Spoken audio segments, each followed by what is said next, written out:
Hello గురు, ఈ మధ్యన యాపకాలు ఎక్కువైపోయి వీడియోలు పెట్టడం మర్చిపోయాను గురు. ఎవరికి ఉపయోగం?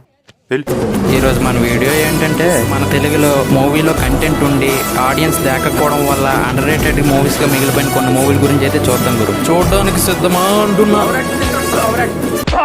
ఫస్ట్ మూవీ వచ్చి గౌతమ్ నంద. మూవీలో గోపిచంద్ అన్న యాక్టింగ్ తోలగుంటది గురు. పద్మంది గారి డైరెక్షన్ కి అయితే దండేసి పండించవచ్చు గురు. ఈ మూవీలో మనీ గురించి చెప్పే ఒక్కొక్క డైలాగ్ ఒక్కొక్క డైమండ్ లాంటిది గురు. ఇప్పటికీ నా మైండ్ లో అవే రన్ అవుతూ ఉంటాయి గురు. అప్పుడు తలుచుకుంటే ఎలాంటి మూవీని అలారా మీరు ఫ్లాప్ చేశారనిపిస్తుంది గురు.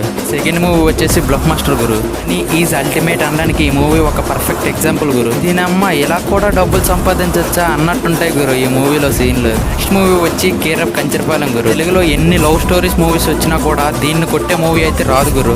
ఈ అమ్మ సినిమాని ఎంత నేచురల్ గా తీయొచ్చా అని అనిపించింది గురు ఈ మూవీ చూసిన తర్వాత. ఈ మూవీలో క్లైమాక్స్ ట్విస్ట్ కి అయితే నా ఫ్యూజులు అయితే ఎగిరిపోయి గురు. తెలిసిన అండర్ రేటెడ్ మూవీస్ ఏంటో కామెంట్ చేయండి గురు.